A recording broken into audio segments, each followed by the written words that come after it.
This week, we celebrated Remembrance Day, a time to remember the many sacrifices paid by our soldiers to allow us to enjoy the freedoms we have today.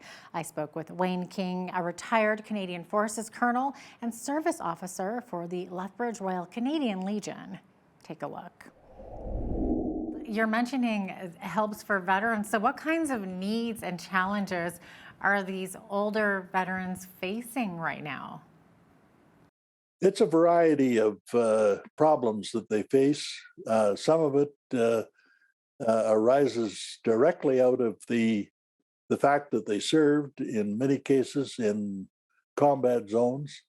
I would venture to say that even though it's not necessarily readily apparent, such as the loss of a limb, but mentally, veterans who come back from areas like Afghanistan and so on often find that they have elements of PTSD, post-traumatic impact from what they have witnessed, what they have undergone while they're in theater.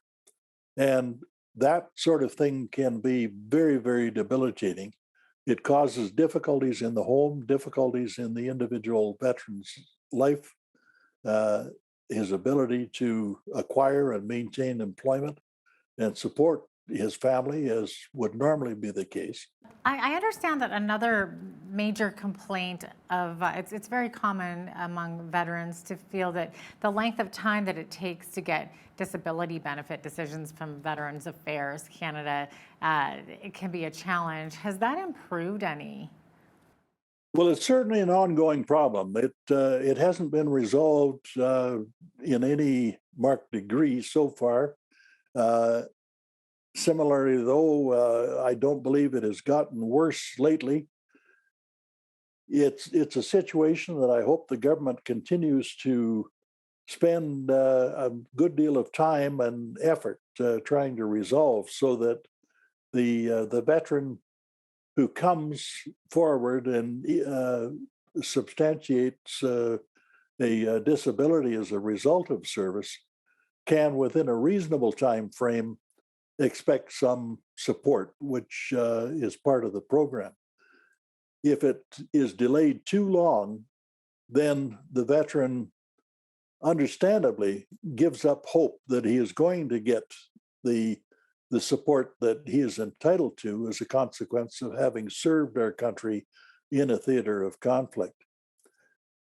I sincerely hope that the improvement continues, because it is critical to the welfare of the veteran community. Yeah, absolutely. I know we have all these sad stories kind of about veterans, kind of the challenges that they face. But what would you say to a young person watching right now who might be considering a career in the armed forces? What would you say? Like, it's a chance to see the world? Well, yeah, I would say to that individual that a chance to join the forces, if they are so inclined, is an opportunity for service to our country, service to our community. I wouldn't key it to the fact that you might see the world and so on. You can do that as an individual, just as well as having joined the military for that purpose. The purpose of joining the armed forces is to react or act on the feeling that you wish to serve your community, serve your country. And that really, to me, is the principal motivating action. I would suggest, however, certainly in my case, if I were a younger individual, I would certainly join up again. I would do it all over again without any hesitation. It's been good for me, and ultimately, I think it would be good for those who do join. Amazing. Wayne King, retired Canadian Forces colonel and service officer with the Lethbridge Royal Canadian Legion. Thanks so much for joining me today. Appreciated having you on. You're very welcome. Yep, thank you. Coming up, we feature some of the top local stories from around southern Alberta. And if you're watching us on YouTube, please give us a like and don't forget to hit that subscribe button. We will be right back. All these artifacts, just looking at them, means nothing other than it is a uniform of some kind. How do we get that story to bring this artifact to life? And that's what this tunic, amongst all these other artifacts within the Galt collection, all need to come to life in some way, shape, or form.